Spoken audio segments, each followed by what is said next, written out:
एक मिलीनियर को अपनी एम्प्लॉय के साथ प्यार होता है। इस एम्प्लॉय को नहीं लगता था कि वो एक्चुअल में उससे प्यार करता है। इनकी जब क्लोजनेस बढ़ी तो कुछ ऐसी चीजें हुई जिससे वो दूर चले जाते हैं। अब क्या इनका प्यार कंप्लीट हो पाएगा, ये हम आज के हमारी movie the third way of love, ये 2015 की एक रोमांटिक मूवी में देखने वाले हैं। अगर आपको ये वीडियो अच्छा लगा तो प्लीज इसे लाइक और कमेंट जरूर कर दीजिएगा। अब बिना किसी देरी के एक्सप्लेनेशन स्टार्ट करते हैं। मूवी स्टार्ट होती है और हमारी मेन कैरेक्टर जोयू हमसे कहती है कि दुनिया में 3 टाइप के प्यार होते हैं। पहला फेरी टेल जैसा जो रियल नहीं होता, दूसरा प्यार रियल वर्ल्ड में होता है जो बहुत ही बोरिंग और ड्राई होता है। अगर तुम उसके लिए रोते हो तो किसी को भी तुम्हारे लिए सॉरी फील नहीं होता। अब तीसरे टाइप के प्यार की कहानी इस मूवी में हमें पता चलेगी। फ्लाइट में हम हमारी मेन कैरेक्टर जोयू को रोता हुआ देख सकते हैं। वहां पर हमारा और एक मेन कैरेक्टर था जिसका नाम था लिन। लिन उसे रोता देखकर एक टिश्यू पेपर दे देता है। वो पूरे फ्लाइट तक रोती ही रही। आज वैलेंटाइन डे था तो एक छोटे से बच्चे से वो फूल खरीद लेती है। ये सब कुछ लीन ने देखा तो सरप्राइज था। जोयू अपनी सिस्टर के पास घर पर आई।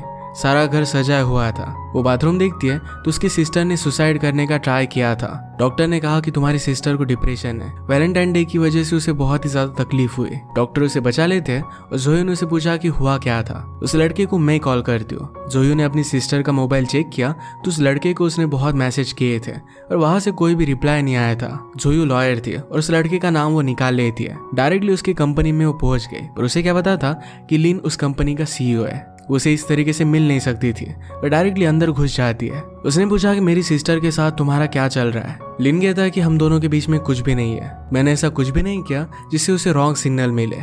जोयू ने कहा कि उसने तुम्हें बहुत सारे मैसेज किए थे। लिन उसे अपना मोबाइल दे देता है। कहता है कि यहाँ पर सिर्फ काम के मैसेज ही मैं रीड करता हूँ। जोयू ने रियलाइज किया कि लिन उसकी सिस्टर का एक तरफा प्यार था। उसे सॉरी कहती है और उसने कहा कि मैं सब कुछ सॉर्ट आउट कर दूंगी, मेरी सिस्टर को रिजाइन करने के लिए कहूंगी।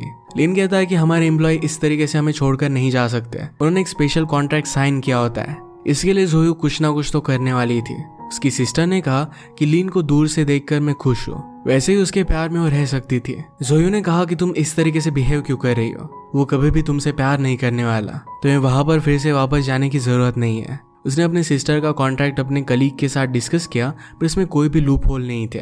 उसकी सिस्टर को वहीं पर काम करना पड़ेगा। अचानक से जोयू को उसके क्लाइंट की वाइफ से कॉल आ जाता है। वो एक कंस्ट्रक्शन वर्कर था और ऊपर बिल्डिंग पर चढ़ गया था। उसके एक्सीडेंट के बाद कंपनी ने उसे पैसे नहीं दिए थे, उसी वजह से सुसाइड करने की वो धमकी दे रहा था। सब लोग बहुत ही ज्यादा डर चुके थे। ये कंपनी लिन की ही थी तो वो भी जल्दी से यहाँ पर पहुंच जाता है। वो जोयू को यहाँ पर देखकर सरप्राइज था। उसने जल्दी से ऑर्डर दिया और उस कंस्ट्रक्शन वर्कर के लिए पैसे वो मंगा लेता है। ऊपर से कह रहा था कि मैं सिर्फ मेरी लॉयर से पैसे लूंगा। जोयू हाइट से बहुत ही ज्यादा डरती थी पर फिर भी ऊपर गई। लिन उसे सहारा देता है। स्लोली उसे कंस्ट्रक्शन वर्कर के पास लेकर गया। वो तो पहले उस पर बिलीव नहीं कर रहा था पर जोयू करेज दिखाती है, उसके पास जाकर उसे पैसे दिखा देती है। दोनों ने मिलकर उसकी जान बचा ली। इसके बाद लिन जोयू को डिनर के लिए लेकर गया। आज लिन ने जो भी किया इसके लिए जोयू से थैंक यू कहती है। उसने कहा कि आप बहुत अच्छे हो, प्लीज मेरी सिस्टर को अपनी कंपनी से फायर कर दो। लिन कहता है कि ऐसा करने की कोई भी जरूरत नहीं है, मैं उसे एक अलग डिपार्टमेंट में डाल दूंगा जहाँ पर वो मुझे देख नहीं पाएगी। जोयू ये सब देखकर बहुत इम्प्रेस थी। वो कहती कि तुम एक्चुअल में लोगों की प्रॉब्लम सुनते हो, इसके बाद उन्हें सॉल्व करने का ट्राई करते हो। जरा लेट हो चुका था तो लिन कहता है कि मैं तुम्हें घर पर छोड़ देता हूँ। जोयू का घर पास ही है तो इसके लिए मना करती है पर अचानक से बारिश आने लग गई। वो अम्ब्रेला लेकर उसके साथ चलता है, उसे ड्रॉप कर देता है। घर पर जोयू की सिस्टर ने आज जोयू और लिन ने जो भी किया था इसके बारे में ऑनलाइन पढ़ लिया। इसके बाद नेक्स्ट सीन में हम देखते हैं कि लिन अपनी बचपन की फ्रेंड को लेने के लिए एयरपोर्ट पर आया था जो कुछ सालों के लिए अलग कंट्री में पढ़ने के लिए गई हुई थी। उसे देखकर बहुत ही एक्साइटेड थी। इसका नाम है नायो। नायो कहती कि तुमने मुझे प्रॉमिस किया था कि जब हम दोनों बड़े हो जाएंगे तो एक दूसरे से शादी कर लेंगे। लिन इस बात को हंसकर इग्नोर कर देता है। उसके साथ उसके घर पर आए और काम पर उसी के साथ आना चाहती थी। लिन उसे चकमा देकर वहां से भाग जाता है। कल जोयू और लिन की न्यूज देखकर सब लोग बहुत ही एक्साइटेड थे। जोयू को सारी लड़कियां उसी के बारे में पूछ रही थी। ऑफिस के बॉस ने जोयू से बात की। वो कहते हैं कि लिन की लीगल टीम ने उसे धोखा दिया था। उसकी कंपनी की इन्फॉर्मेशन उन्होंने लीक कर दी थी, इसी वजह से एक नए फर्म को ढूंढ रहे हैं। अगर हमें उनका अकाउंट मिल जाता है तो हम सब लोग बहुत ही ज्यादा अमीर हो जाएंगे। जोयू के फ्रेंड ने कहा कि जोयू तो उसे जानती है, वो उसे कॉल कर सकती है। जोयू कहती कि मैं उसे ज्यादा जानती नहीं पर फिर भी उसे कॉल करने के लिए फोर्स करते हैं। लिन की कंपनी में प्रेजेंटेशन देने के लिए उन्हें चांस मिल गया। प्रेजेंटेशन जोयू का फ्रेंड देने वाला था पर अचानक से उसे ज्यादा प्रेशर आ जाता है। इस प्रेशर में उसे टॉयलेट जाना पड़ा। जोयू उसके लिए प्रिपेयर नहीं थी पर फिर भी उसके बॉस उसे प्रेजेंटेशन देने के लिए कहते हैं। जोयू लिन को देखकर कहती है कि हमारी फर्म छोटी है, पर हमने कभी भी केस नहीं हारा। आप जो भी हमसे कहेंगे हम बहुत ही अच्छी तरीके से सोचेंगे और आपकी कोई भी प्रॉब्लम होगी इसे सॉल्व करने का ट्राई करेंगे। यही बात जोयू को लीन में अच्छी लगती थी और वही वो अब ऑफर कर रही थी। लीन की कंपनी ने हायर कर लेती है और सब लोग बहुत खुश थे। रात में वो पार्टी करने के लिए चले गए। जब जोयू घर पर आई तो लीन का ड्राइवर उसका वेट कर रहा था। उसे लीन के पास लेकर आता है। जोयू लीन को थैंक यू कहती है। वो कहती है कि मुझे पता है हमारी कंपनी उतनी बड़ी नहीं है, फिर भी मेरी वजह से तुमने मुझे जॉब दे दिया। लीन कहता है कि मैं तुम्हें बहुत पसंद करता हूँ, तुम्हारे लिए जो भी कर सकता हूँ वो सब कुछ मैं करूंगा। मुझे मेरी फीलिंग्स एक्सप्रेस करना नहीं आता, इसी वजह से जो भी है वो मैं कह देता हूँ। जोयू ने कहा कि अगर मैं तुम्हें एक्सेप्ट नहीं करती तो क्या तुम हमारा कॉन्ट्रैक्ट बंद कर दोगे। लीन ने कहा कि ऐसा नहीं होगा। जोयू कहती कि मैं सिंड्रेला जैसी लव स्टोरीज पर बिलीव नहीं करती। उसे नहीं लगता कि लीन एक्चुअल में उसे लाइक करता है। वो कहकर चली गई कि हमने अब तक कॉन्ट्रैक्ट नहीं साइन किया, अगर तुम्हें चाहिए तो कैंसिल कर दो। घर आने पर जोयू की सिस्टर उसे कहती है कि लीन की कंपनी में मेरा डिपार्टमेंट चेंज कर दिया, ऐसा वो लोग क्यों कर रहे हैं। जोयू ने कहा कि वो तुम्हारा बॉस है, तुम दोनों के बीच में कभी भी कुछ भी होने नहीं वाला। सिस्टर पूछती है उस दिन पर तुम रूफ पर क्या कर रहे थे। जोयू ने कहा कि मैं सिर्फ अपने क्लाइंट को प्रोटेक्ट कर रही थी, अपनी सिस्टर को खुश देखना चाहती थी। इसी वजह से अगले दिन उसे एक ब्लाइंड डेट पर लेकर जाती है। वो लड़का अलग अलग चीजों के बारे में बात कर रहा था पर सिस्टर को कोई भी इंटरेस्ट नहीं था। उन्हें जबरदस्ती मूवी के लिए भेज देते हैं। रात में जोयू को लीन का कॉल आया। उसे डिनर के लिए पूछता है। उसने डिनर पर उसे कहा कि हम दोनों पहले मिले हुए हैं, तुम फ्लाइट पर बहुत रो रही थी, मैंने तुम्हें टिश्यू पेपर दिया था। जोयू को याद आया पर वो बहुत एम्बैरेस थी, इसी वजह से लीन का फेस उसने देखा नहीं था। लीन कहता है कि इस तरीके से सबके सामने रोना ये बहुत ही करेजियस था। उसे पूछता है कि तुम रो क्यों रही थी। जोयू कहती है कि उस दिन मेरे फर्स्ट हस्बैंड के साथ मेरे डिवोर्स फाइनलाइज हुआ था। लीन कहता है कि वो पागल था, तुम जैसी लड़की को उसे छोड़ना नहीं चाहिए था। जोयू सब्जेक्ट चेंज करती है। उसने लीन से कहा कि तुम्हारी तो शादी हो रही है। लीन कहता है कि ऐसा कुछ भी नहीं है, मेरी तो गर्लफ्रेंड भी नहीं है, मेरे यहाँ पर कोई भी फ्रेंड्स नहीं, वो भी एक अलग कंट्री में जाकर सीख रहा था। वो जोयू को कह देता है कि मैं तुमसे शादी करना चाहता हूँ, इसी वजह से तुम्हें डेट करना चाहता हूँ। जोयू कहती कि पहले मेरी शादी फिक्स हो गई थी, कैसे तुम्हें कोई फर्क नहीं पड़ता। लीन कहता है कि इससे मुझे कोई भी फर्क नहीं पड़ता। जोयू इस बात पर सोचने लग गई तो लीन उसके करीब आ गया और उसे किस कर लेता है। जोयू उसे मना कर वहां से चली गई। रात में उसके बारे में सोच रही थी। अगले दिन लीन डायरेक्टली उसके ऑफिस में पहुंच जाता है। ऑफिस के सब लोग उसे देखकर बहुत ही ज्यादा सरप्राइज्ड हो गए थे। लीन कहता है कि कल रात मैंने जो भी किया अगर वो गलत था तो इसके लिए मैं सॉरी कहना चाहता हूँ। जोयू कहती कि मैं फिर से प्यार में नहीं पड़ना चाहती। प्यार में आदमी सब कुछ चीजें भूल जाता है, पागलों जैसे बिहेव करता है और बाद में उसे रोना पड़ता है। जोयू कहता है कि क्या तुम्हें मेरा प्रपोजल सिंसियर नहीं लगा, मैं सचमुच में तुमसे शादी करना चाहता हूँ। जोयू कहती है कि अगर तुम सिंसियर होते तो यहाँ तक नहीं आते। लीन कहता है कि तुम सिर्फ डर रही हो और फिर वो यहाँ से चला गया। वो जरा सोच रहा था तो उसके लिए लंच लेकर नायो आती है। लीन को उसके हाथ का खाना बहुत अच्छा लगता है। नेक्स्ट सीन में हम देखते हैं उसकी कंपनी एक रियल एस्टेट बाय कर रही थी। इस सब का काम जोयू की कंपनी कर रही थी। जोयू का फ्रेंड उसके साथ आया था। वो एक अलग कंट्री में जा रहे थे तो जोयू का फ्रेंड उसके साथ आया था। वो मजाक में कहता है कि मैं जोयू का बॉयफ्रेंड हूँ, पर इस पर वो हंस देती है। इनकी डील कंप्लीट हुई और जोयू ने देखा कि लीन के लिए कितने लोग काम करते हैं। लीन के लिए काम करने वाला एक आदमी उसे कहता है कि लीन के लिए कंपनी सब कुछ है। उसकी मदर की डेथ हो जाने के बाद 10 साल उसे एक अलग कंट्री में जाकर स्टडी करना पड़ा। अपनी कंपनी को बहुत आगे ले जाना चाहता है।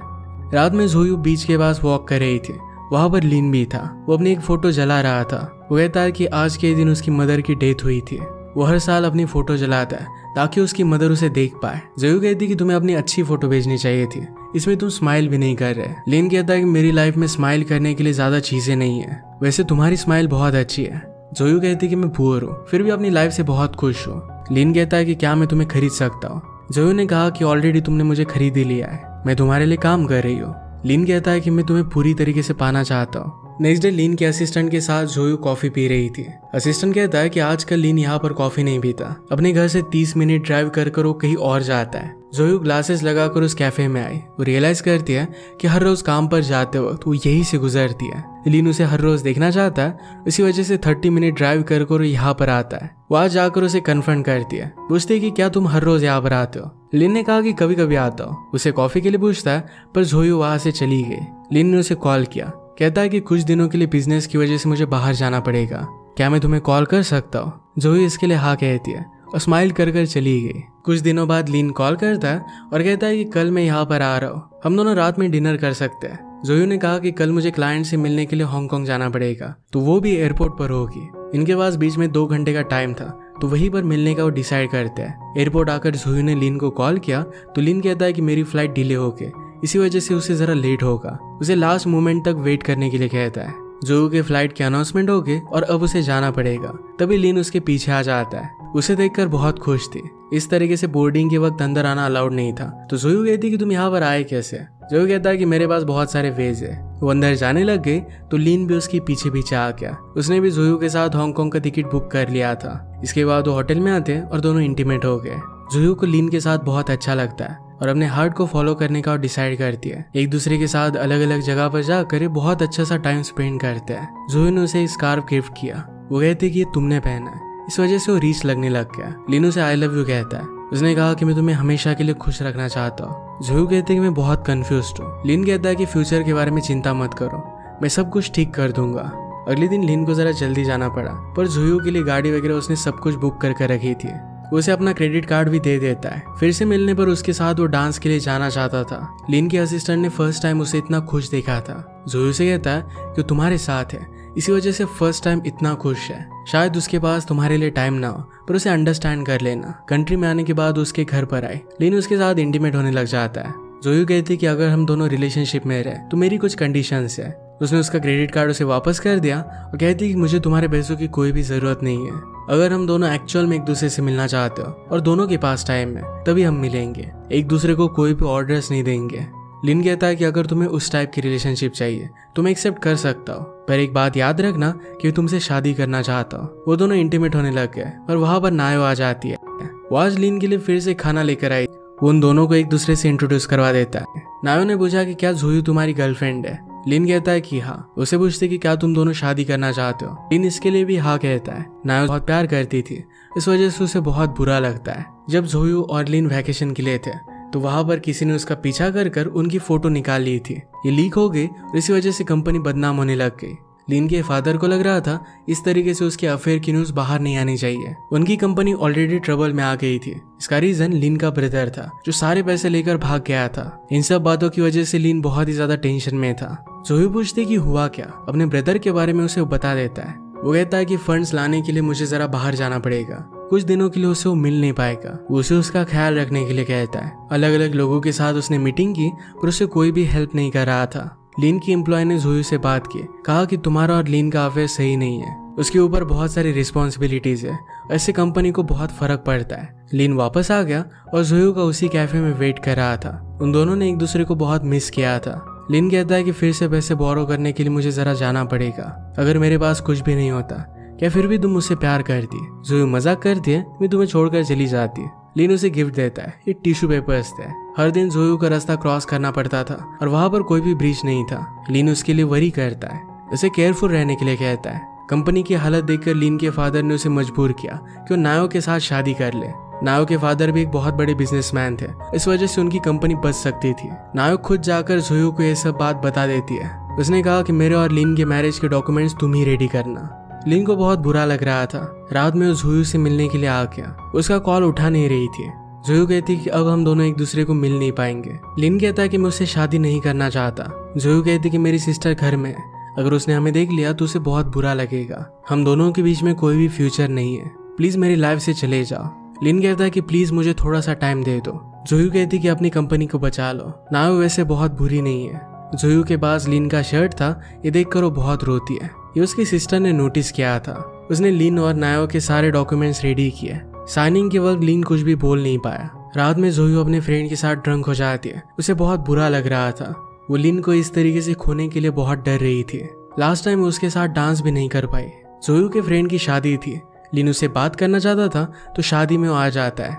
उसे देखकर सब लोग पहचान लेते हैं और उसे घेरने लग गए। जोयू वहां से जाने लगे पर वॉशरूम में उसे ढूंढ लेता है। उसे सॉरी कहता है और अपने साथ लेकर जाता है। ये सारी चीजें जोयू की सिस्टर ने देखी थी। लिन कहता है कि मेरी पूरी लाइफ सिर्फ पैसे मुझे कंट्रोल करते आए। अब वो पूरी तरीके से बदलना चाहता था। उसके मदर और फादर के मैरिज में भी कभी भी प्यार नहीं था, ऐसा अपने साथ नहीं होने देना चाहता। वो दोनों डिसाइड करते हैं कि कहीं दूर भाग जाएंगे। अचानक से जोयू को उसकी सिस्टर का कॉल आया। वो बिल्डिंग के ऊपर चली गई थी और वहां से सुसाइड करने वाली थी। जोयू और लिन के बारे में पता चलने के बाद वो बहुत ही हर्ट हो चुकी थी। दोनों उसे बचाने के लिए आए। जोयू उसे समझाने की कोशिश करती है पर वो मानती नहीं। उसे लग रहा था कि जोयू ने उसे बेवकूफ बनाया। वहां से जंप करती है, पर लीन ने उसका हाथ पकड़ लिया। जब वो छोटा था तो उसकी मदर ने भी पानी में जंप किया था। उस वक्त तो उसे बचा नहीं पाया था। जोयू की सिस्टर खुद बचना नहीं चाहती थी। उसने नीचे जंप की, पर लोगों ने उसे बचाने के लिए कुछ बिछाया हुआ था। फिर भी उसे इंजरी आती है और हॉस्पिटल में उसे ले जाया जाता है। लीन और जोयू रियलाइज करते हैं कि वो दोनों एक दूसरे के साथ नहीं रह सकते, क्योंकि ये जोयू की सिस्टर को बहुत हर्ट करेगा। लीन ने नायो से शादी नहीं की। अपनी कंपनी को बचाने के लिए उसे बैंकॉक में जाकर काम करना पड़ रहा था। लीन और जोयू एक दूसरे से बहुत दूर थे, पर फिर भी एक दूसरे से बहुत प्यार करते थे। जोयू का रास्ता क्रॉस करना लीन को बहुत ही डेंजरस लगता था, तो उसके लिए उसने ब्रिज बनवा दिया था। ये देखकर जोयू को बहुत रोना आता है। लीन हमसे कहता है कि हमारा प्यार तीसरे टाइप का था। वो एक दूसरे से प्यार तो बहुत करते थे, पर हमेशा उन्हें दूर रहना पड़ेगा, हमेशा वर्ल्ड से उन्हें छुपना पड़ेगा, पर फिर भी वो हमेशा एक दूसरे से प्यार करते रहेंगे। जो पल उन्होंने एक साथ बीता है ये किसी भी हैप्पी एंडिंग से कम नहीं थे। इसी के साथ मूवी एंड हो जाती है। अगर आपको एक्सप्लेनेशन अच्छा लगा तो प्लीज़ इसे लाइक और कमेंट जरूर कर दीजिएगा। बहुत सारी मूवीज़ लेकर आते रहते हो, तो प्लीज़ इस चैनल को सब्सक्राइब कर दीजिए और बेल नोटिफिकेशन आइकॉन दबाना मत भूलिएगा। हम फिर से मिलेंगे और एक नई मूवी के साथ। तब तक के लिए थैंक यू और आप अपने आप का ख्याल रखिए।